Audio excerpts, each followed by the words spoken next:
today's video, I want to talk to you about doing things scared. But before I get into it, let me start with a proper introduction. I'm Connie Jo Holmes. I'm the founder of BU2BFULL Hypnosis and Coaching. And my mission within my company is to teach individuals how to confidently and courageously move from reacting to life to owning your life. And one great way to learn how to own your life is to build up confidence, self-confidence. And one way to do that is to conquer things, to do things scared. So there is a big difference between fear and a danger. Now, clearly, if something's a danger, you're not going to do it. You're not going to put your body, your life, your whatever at risk. You're just not going to do that. So understand the difference between a fear and a danger. But think about all the things that are fears that actually hold us back. So if it's not something that's going to kill you or break a leg or something like that, go ahead and do it. Why not? Because when we do things scared, we're actually building a muscle. Just like going to the gym. We might not feel like getting up early in the morning, going to the gym, lifting the weights, but when we do, we are building that muscle. So then the next day that we go to do it, it's easier.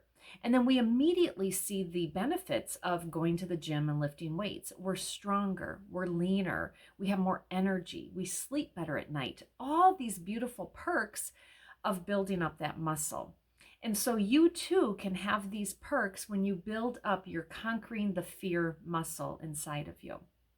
So a lot of times, and I just think back on all the times that I've been fearful and that I held myself back.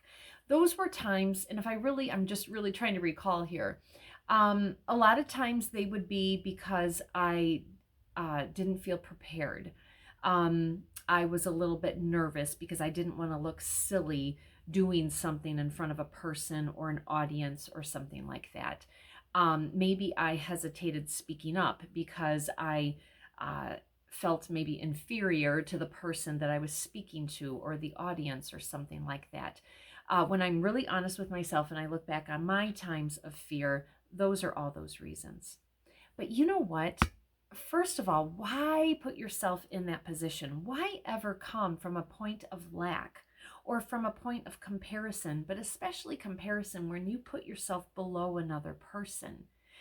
Odds are, number one, that person that maybe you were fearful of doing something in front of, they were probably fearful at one time too. So that's one thing to consider. Another thing to consider is if they're really a friend or a loved one or something like that, they're not going to give two hoots, like how well you did this thing that you were first scared about. They're going to be there to be your best cheerleader. And if they're not, boot them out, and definitely don't allow them to hold you back from something, because they clearly aren't in it for you being you and being successful. And then you don't want a person like that in your life anyway. And then also, who cares? Be silly, have fun, be light, that type of thing. Because when you go at something fearlessly and really just have that attitude of, you know what, I'm just doing this and whatever happens, happens. And at the end of the day, it's either going to be a high or a low. And even if it's a low, there's a lesson in that. I can learn better from, this low moment, and I can apply that towards the next time. That's an example of building that muscle. Rinse and repeat, keep doing it, keep learning your lessons, keep going over and over. And when you do that, that thing that you were originally scared of, all of a sudden you're going to be great at it. These videos that I do, I'm still not perfect at it, but who cares? You're not looking for perfection. And, and then plus it makes it a little bit more relatable. But I do look back at my very early videos that I did, and, I might actually be a little bit embarrassed looking at them, but you know what? Who cares? I'm able to see my growth, and that's what's important, because that was that muscle that I built. So these were just a few random examples, but at the end of the day, the message here is to make a vow to yourself.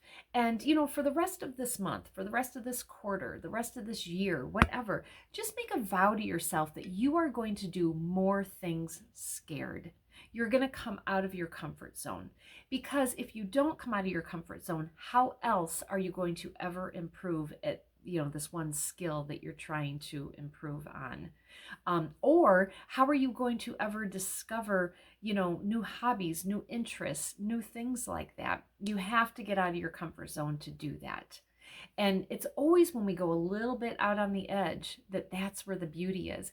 As soon as I said that, I just had a vision. I a few years ago visited the Grand Canyon, and if you've ever visited, you know how beautiful it is.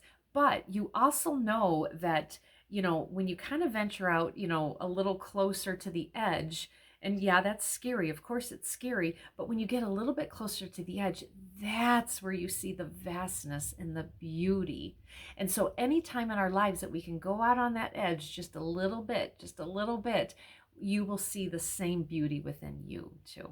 So, all right, I hope that was helpful. So vow to yourself at least the rest of the month. Tell yourself, I am going to do things scared. I'm going to see what happens. I guarantee you half the time you're going to knock it out of the park. And the other half of the time that you didn't knock it out of the park, you're going to have some great learnings to apply for the next time. Okay? All right. Thank you so much. Have a beautiful rest of your week. Take care. Bye.